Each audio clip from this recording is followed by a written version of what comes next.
when it comes to Maputo, we looked at the African understanding of issues of discrimination. We looked at what culture, for example, does to some of our, to us, African women, which is not necessarily in SIDO, and so we zeroed down on the African issues about discrimination that we face. And here we were very, very practical. We looked at issues of discrimination based on sex, on gender. We looked at eating habits when you're pregnant. We were very practical because we knew where the issues are. Issues of nutrition, why women were not supposed to eat eggs because they are pregnant and so, and what that meant. We looked at discrimination in terms of the division of labor, and even the overloading and sharing of chores, and some serious things from an African perspective. When it came to equality, we had to really deal with that term. It was not easy. Can you imagine the Constitutive Act of the African Union putting gender equality as a principle? This did just not happen by accident. We spent a lot of time explaining what we are talking about. Equality of opportunities is how we cut that through. We say this, we are not saying men and women are equal in the African context, but we are saying some of the practices we have create discrimination so that men are more equal than women. And so we brought out language around equality in education, opportunities, equality in access to jobs, equality even in many things. And I found myself at one point in the AU actually trying to implement what equality meant.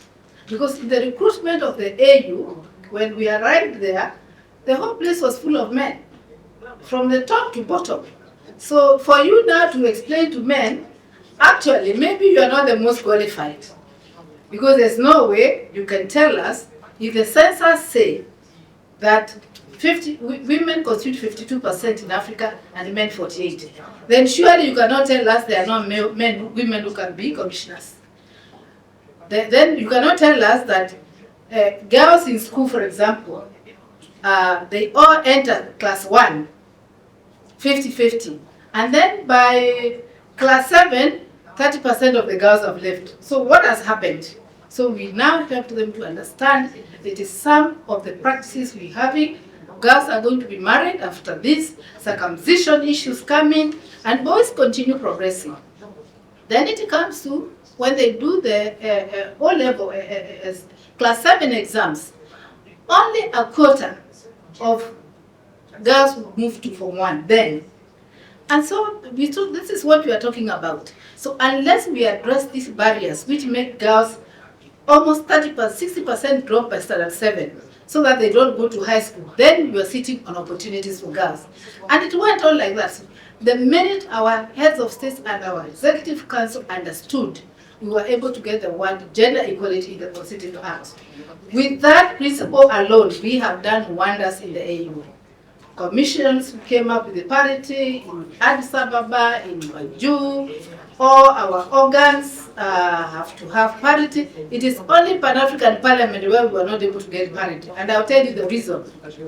Because those days, member states in our countries, when PAP was formed, did not even have more than 2 women in Parliament, including mine.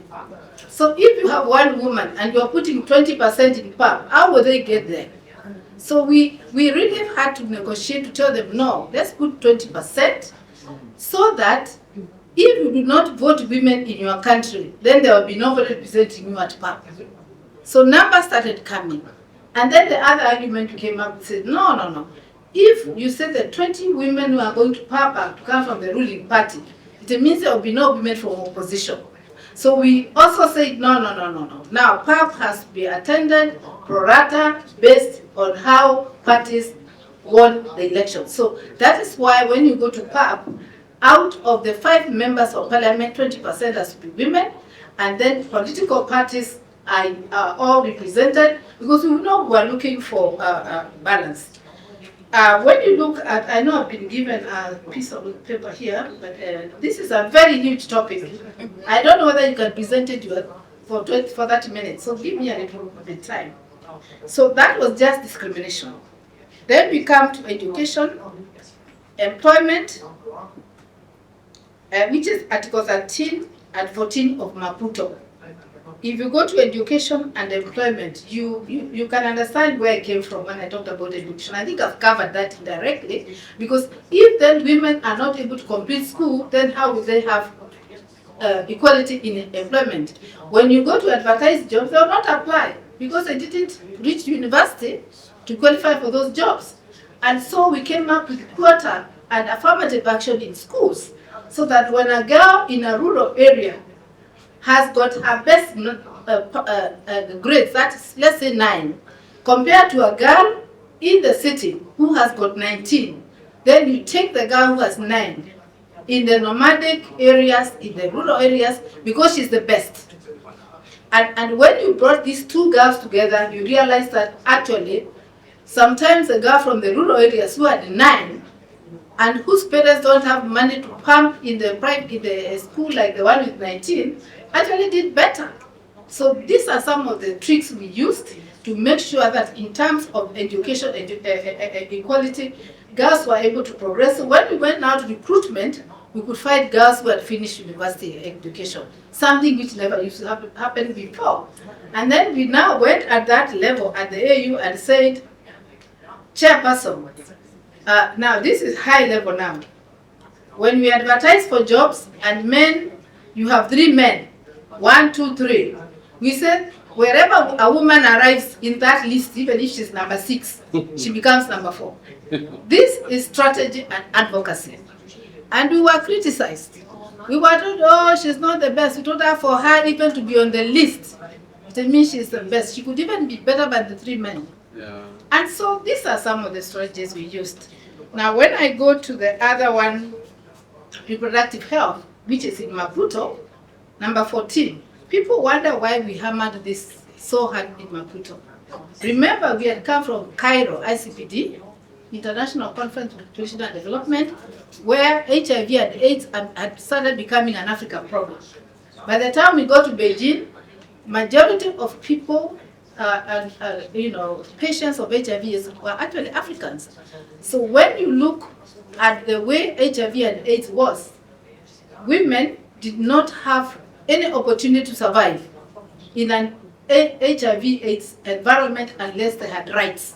So we introduced the issue of rights because of HIV and AIDS, so that when a woman felt that she was in a situation where she had no choice but to capture HIV/AIDS, then she had some autonomy or leverage or some room to be able to remain alive for her children.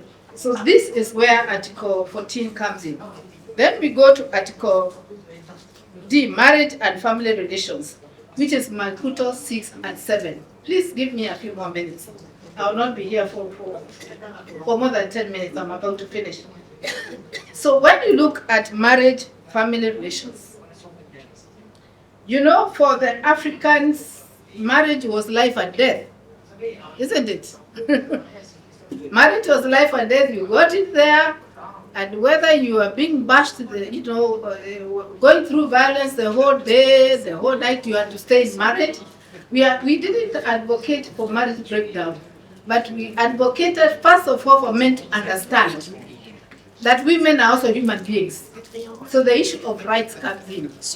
So we have elaborate language on African marriage, what was happening then, how gender roles had changed, that women could have jobs before women could not work, or not that they could not work, but we started when less women were in the workplace, and now we have women who are professors, and they have to go to China to read, and they have got children, and these are the dynamics. We have got women running banks, we have got women running governments.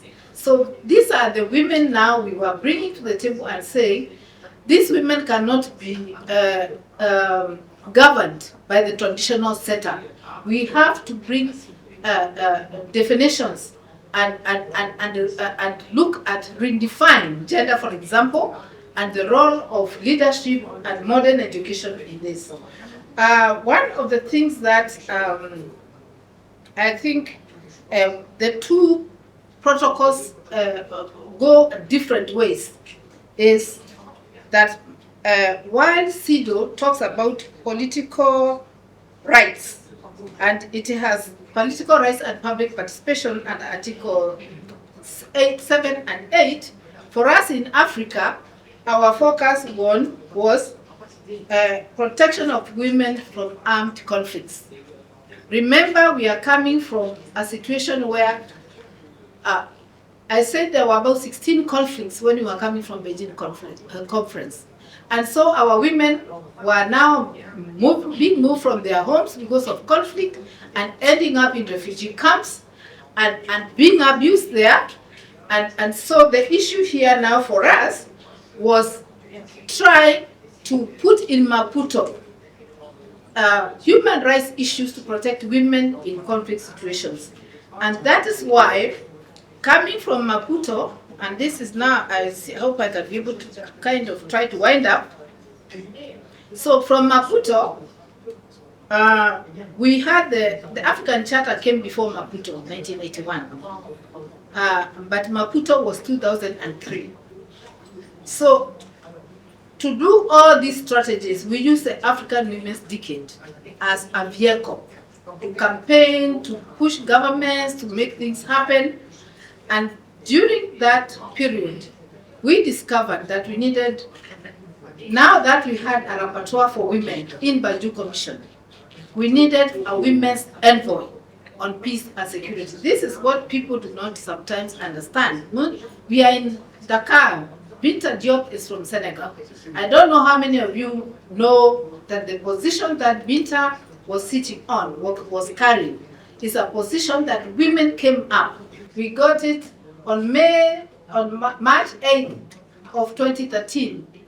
The Security Council gave us that position because we said Banjul is able to handle the other articles in Maputo, but we do not have a designated office to deal with women, peace and security. Yeah, I'm finishing. So in conclusion, I wanted to say that one would want to ask why, how come we were able to achieve all this? And I want to say that there was what we call the African Union Gender Architecture, which we put in place in the Commission, and that is what really helped us to move systematically following different approaches. So I started by saying that the Constitutive Act, Article 4L, was our constitutional framework. We used Section 4L as our constitutional framework. Then we used the protocol to the Charter, the Maputo Protocol, as our legal framework, the Maputo Protocol. Then we used the Solemn Declaration for Gender Equality as our reporting framework. Then we developed an African Union gender policy, which was made available to member states, and that became our policy framework. Then we realized to implement all this, we needed an implementation framework, and that is what became the African Women's Decade 2010 to 2020. We came up with an implementation framework with a 10-year plan of action, and that is what we used. And finally, we realized we needed a financial framework, because when donors give you money, they also tell you what to do. And African women said, no, we know what our problem is. When we have a problem, we don't want to be told to shift money. So we made heads of states commit 1% of the assessed contribution of African Union member states to the AU to start what we call the African Fund for Women. And it is that fund that we used to be able to achieve all the things that were in the plan of action that we developed. So I want to submit by saying that it is a lot of hard work, and that it's not yet over. I thank you. Thank you very much. Je voudrais savoir à quelle échelle, à quel pourcentage peut-on considérer que la question du genre a été prise en compte au sein d'une institution. Je pose cette question parce que, par exemple, au Niger, pour clarifier les choses, il y a eu ce qu'on appelle la loi sur le quota. Et cette loi sur le quota, qu'est-ce qu'elle dit? Elle dit qu'au niveau des institutions électives, il faut que 25% des membres soient des femmes. Aussi bien des partis politiques qu'au niveau de l'Assemblée nationale. 25% minimum. Et au niveau des fonctions de nomination à des emplois publics, responsables de société, c'est 30%. C'est ce qu'elle a dit. Maintenant, de manière générale, à quel pourcentage de personnes considèrent que, par exemple, au niveau d'une institution, que la question du genre a été prise en compte? Est-ce que, par exemple, quand on a 10 personnes, 10 hommes, une femme, c'est la question du genre? Est-ce que quand on a 7 femmes, ou 7 hommes, 3 femmes, la question du genre a été prise en compte? À quel niveau peut-on considérer cela? For the questions that have been raised, I would like to start by saying that I would have liked to talk earlier about women who have been there before us, who have fought for what we have gained. And that's what I said, we hope we can get that opportunity. Because I just happen to be an eyewitness. We have been eyewitnesses. We are not the ones who have made this happen alone. So I've been congratulated by everybody, but I want to say that our role has been eyewitnesses to see and witness what has happened with our own little contribution. That's why I mentioned Hannah here. There are those women who are before us. There are women who fought for freedom of Africans. In Pau, for example, they went to the battleground, like our men, to liberate our continent. Before that, there were women who fought slavery. There are women who fought colonization, African women. So we stand on a very strong foundation. We are maybe the 4th generation of African women who have been fighting for the justice that we have, at least from gender equality. So that's the first thing I wanted to say. The second thing is to answer the questions that have been asked. Appointment in public places, what figures mean? 30%. If we are talking about 7, if we are talking about 10 people, are we saying there will be 3 women and there will be 7 men? I would like to say that statistics is really the starting point. When we were fighting initially, even 30% was difficult. We wanted 50%. We've been involved in campaigns calling for 50-50. But we realized that the men that were lobbying were not going to give us 50-50. So we reduced the figure to 30% to get some support. And so when we talk about 30%, we are saying minimum. We are not saying maximum. So we are saying at least, in English, we say at least 30%. So that when it comes to now performance and the recruitment, if you get 40% women, there's nothing wrong you have done. It's not that you only give 30. No, we are 50-50 and we use the population. And so 30 is just at least. That is where we can challenge. If, for example, an organization or a government which has got that policy practices at recruitment level to recruit less than 30% because the policy has been taken in place. In the case of the African Union, I want to say that we use the word parity for our organs. And I came here to Senegal myself. This is again eyewitness. When Senegal adopted the parity principle, representing the chairperson of the AU Commission during the time of President Wade. And we took those terms back to Addis Ababa when we were lobbying for the organs. So the organs of the AU practice parity, apart from the Pan-African Parliament. This is what I said. Because Pan-African Parliament, when we were lobbying for it those days, we did not even have 10% women in Parliament. Today, we are thinking of moving the figures from at least 20% in Parliament to be the same as the other organs of the AU. But again, if you know how people get to Pan-African Parliament, we contribute, we send our own members of Parliament who are already elected at national level to PAP. That's why it has been very hard to implement parity in Pan-African Parliament.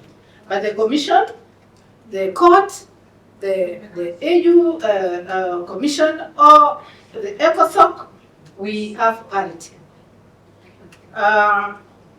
Coming to the question on raised by the convention, how did the convention end up in the AU, in the African, in the Commission for Human and People's Rights? We know the work that our sister did in Addis Ababa before she was the envoy to push for the convention. But again, remember, when you go to the AU organs, the Executive Council, you go to Assembly, they are the same ones who adopted the Charter. And the Charter has been ratified. And they say Article 14 of the Charter says that that convention should be taken to Banjul. So that is how, in adopting the convention, they say we are not creating new institutions. The Banjul Commission has already, under Article 14, expected to do this work, and that is how the convention came to Banjul. With regard to CEDAW optional protocol, you know, you have two children now here. One child is from the UN, the other child is African. So which child are you going to favor? So for us now, when it came to ratification, instead of going to campaign for UN optional protocol, we have our own Maputo protocol. So you stand by your own. So we let the UN also do their own work. But we are also very fair. When we go to do promotion missions as a commission, human rights, we remind member states of the CEDAW optional protocol. We tell them, you know, if you like to ratify, it's one of the instruments that we always put when we go for our promotion missions. Remind member states, if you have now exhausted everything else, there's also optional protocol, and there are many other UN instruments. We also do it at Article 62. When member states report, when we send them the reporting matrix, we put UN instruments there as well, so that when they are reporting, they can tell us what progress they are making. And some of them have ratified the optional protocol.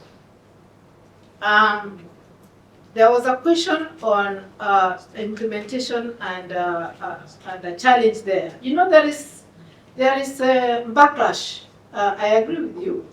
Last year, we spent most of our time trying to fight for the Gambian parliament not to backtrack on an FGM bill that they had passed many years ago. That is called backlash.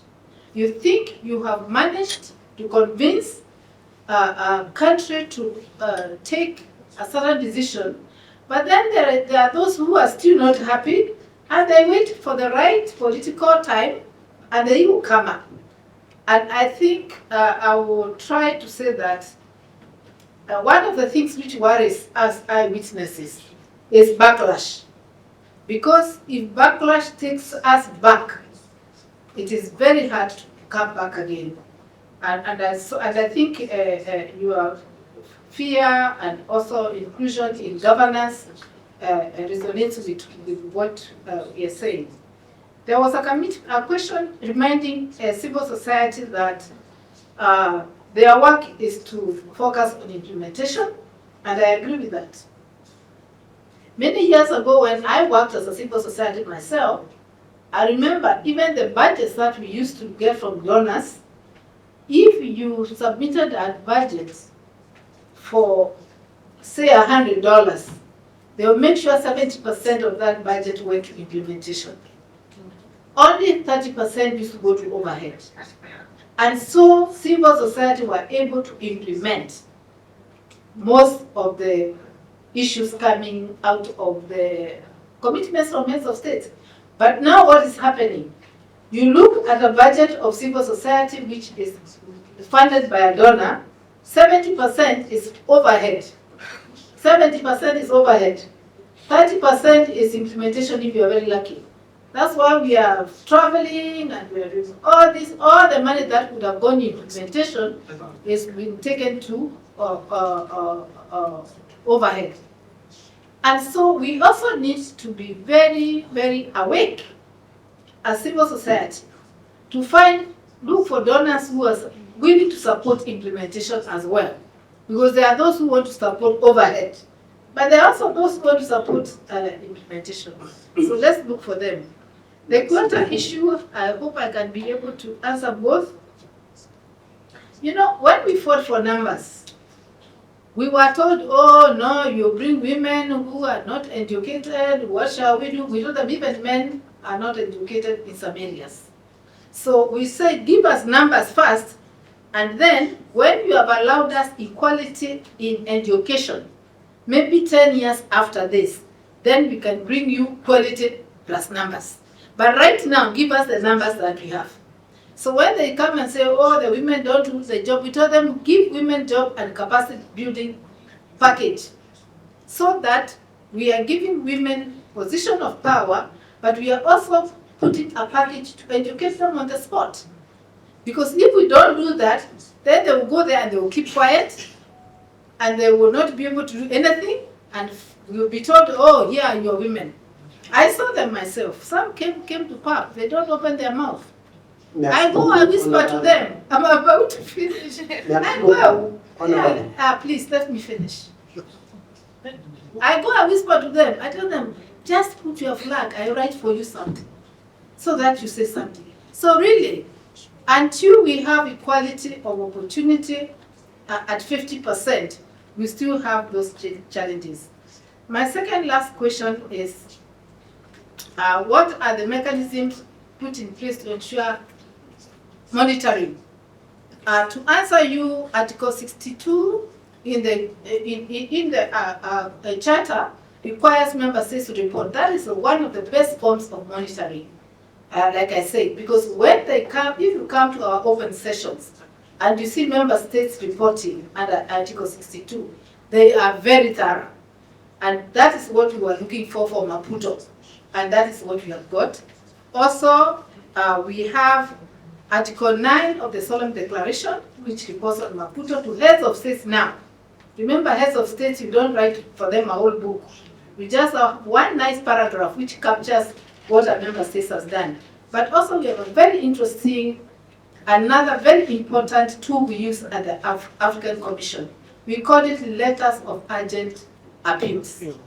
Merci. When something is serious, we come inside and we use the letter of urgent appeal, and we are able to intervene. But lastly, there was a question from the lady from DRC, which I've partly answered, but also to say that transformative leadership is what we are looking for in women's leadership. So when parties go and sponsor women to come to sit on our seats, then there is no transformation. For there to be transformative leadership from the women who represent women, they must come from the women corners. They must have worked for civil society organizations, they must know women issues, they must be vocal, and they must be in full understanding of what is at stake for women. So for DRC, it's not just a case in DRC. We are having this challenge in many countries, including mine, because parties have found out that, you know, these women, we have given them in the quota, we can make all of them our party candidates so that they can win and go to parliament.